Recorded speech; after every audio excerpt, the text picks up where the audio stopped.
大家好，我是美莎，我人在美国加州矽谷。今天是9月15号，礼拜二。那我今天要跟大家聊的就是 Apple 苹果呢，在今天公布的一个 Time Flies 时光飞逝发布会。那果不其然呢，一公布就是跟时间有关，就是手表。我这个是 Apple 第4代了，那今天公布的是第6代。那有些人就觉得没有什么惊喜。其实它背后展现了很重要的一个 Apple 未来策略的一个核心哦。那这也呼应了在去年1月份这个 Apple 的 CEO Tim Cook 他在接受 CNBC 采访的时候有提到，未来其实苹果最重要的贡献哦，就是围绕在健康 health 这个大健康产业哦。所以我们可以看到 Apple 做的一系列的举动，其实都是为了未来的大健康生态系统在布局。所以我们来看一下今天 Apple 它究竟推出了什么。首先是这个 Apple 手表第6代哦，那它可以侦测到血氧的浓度，然后还有这个平价版 SE 就是价位比较平价的比较亲民的 SE 版本，以及这个Apple 推出的这个健身的 Package Fitness Plus，大概1个月$9.99吧。它还趁机 bundle 了这个 Apple TV、Apple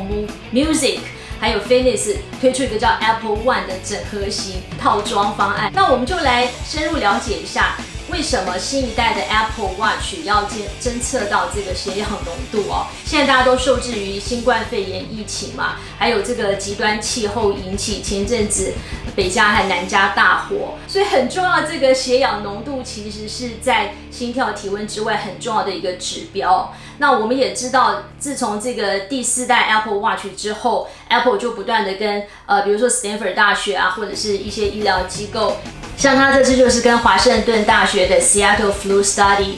合作啊，就是侦测到如果一些使用者他血氧浓度比较低，可作为流感或者是新冠肺炎的参考指标之一。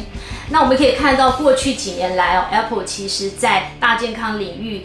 布局的非常积极哦。我们可以看到它过去一连串的并购的动作啊，然后在这个 COO 的 Jeff Williams 是直接 report 给 CEO Tim Cook， 他掌管整个健康团队哦。那我们可以看到过去不断的从这个 LinkedIn 哦 recruit 了一大堆，包括他2018年有为员工这个成立的这个虚拟的 AC Wellness。虚拟的健康中心哦，它就是 recruit 了一些什么营养师啊、运动治疗师啊、复健师啊，所以大家不要觉得只有这个电脑工程师才可以进 Apple， 如果你是健康领域相关的，进 Apple 的几率也非常大。它就是 build 到了蛮完整的团队，它自己内部也有包含对于这个行动健康啊，对于这个听力啊、女性健康很完整的研究团队。那同时我们可以看到它过去一连串的并购啊，比如说在2017年它并购了一个睡眠追踪的企业叫 Beddit， 接下来它又并购了一个叫 HomePod 这个居家追踪系统的公司哦。这一系列的并购呢，表示 Apple 未来在大健康领域的布局。所以结合这个关键性硬体、软体，还有第三方的 APP， 一直是 Apple 的强项。那很多人就说，过去是所谓的数据孤岛，比如说所有个人的健康数据呢，是散布于手机啦、